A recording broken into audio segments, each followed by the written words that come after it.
Assalamualaikum warahmatullahi wabarakatuh. Perkenalkan, nama saya Cynthia Azhara Wahyu Paramita, saya dari kelompok 9. Di sini saya akan menjelaskan materi LKMM.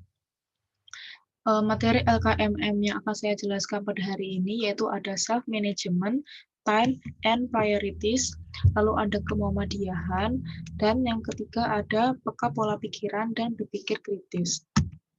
Pertama-tama, saya akan menjelaskan tentang self-management, time, and priorities. Self-management adalah sebuah tindakan dari seseorang untuk mengatur, merubah, dan mengendalikan perilakunya dari Max Weber tahun 1946.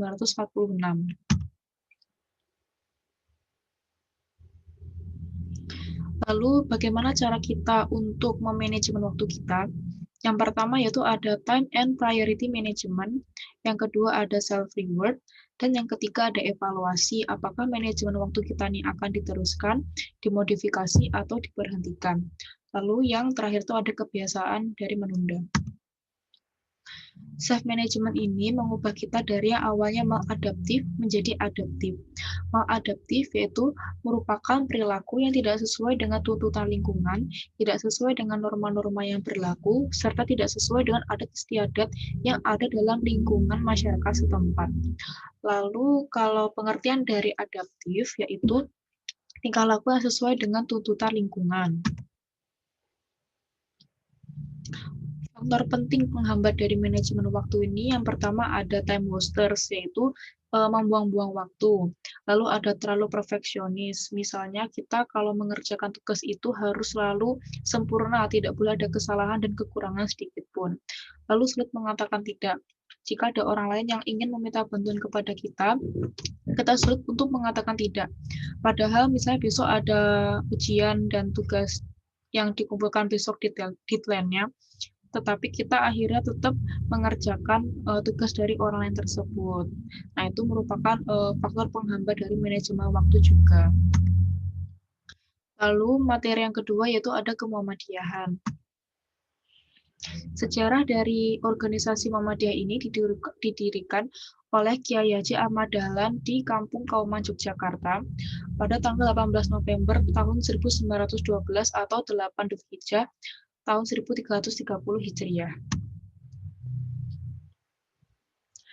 Faktor-faktor terbentuknya Muhammadiyah ini ada faktor internal, faktor eksternal, dan perkembangan pemikiran Islam di Timur Tengah.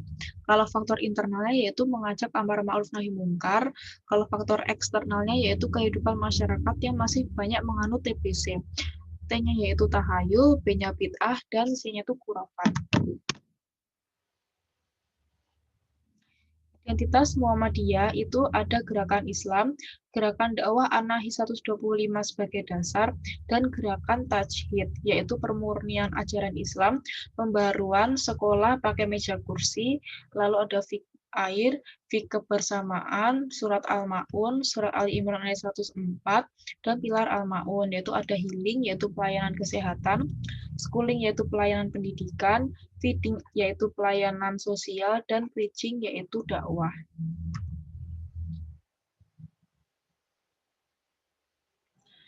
Kiprah Muhammadiyah dalam kesehatan yaitu antara lain yang pertama role model pendirian layanan kesehatan kaum santri yaitu ada KM Sujah tahun 1923, terus 228 klinik dan 107 rumah sakit.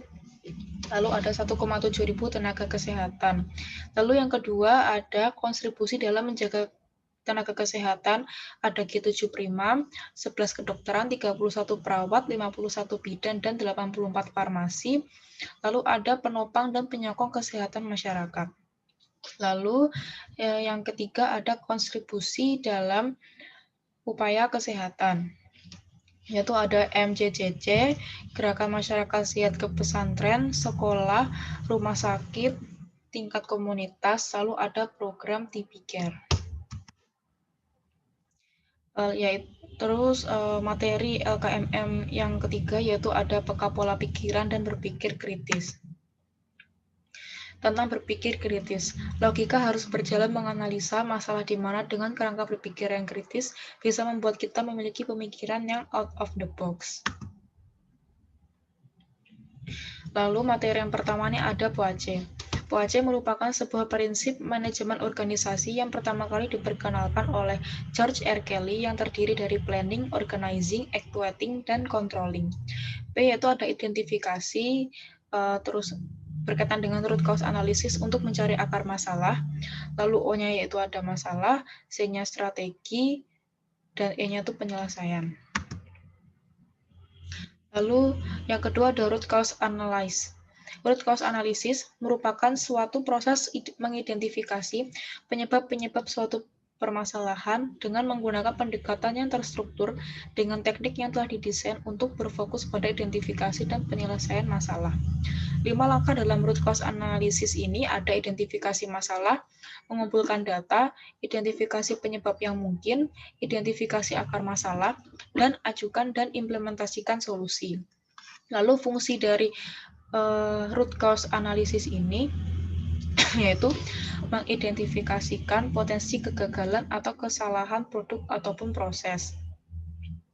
Lalu yang kedua, mencatat efek yang akan timbul jika benar-benar terjadi kesalahan atau kegagalan. Yang ketiga, menemukan sebab-sebab potensial dari kesalahan tersebut dan risiko yang ditimbulkan. Dan yang keempat, yaitu membuat daftar dan prioritas tindakan yang dapat dilakukan untuk mengurangi risiko kegagalan atau kesalahan. Lalu yang terakhir, ada diagram Ishikawa. Diagram Ishikawa atau disebut juga diagram tulang ikan atau cause and effect matrix adalah diagram yang menunjukkan penyebab-penyebab dari sebuah event yang spesifik.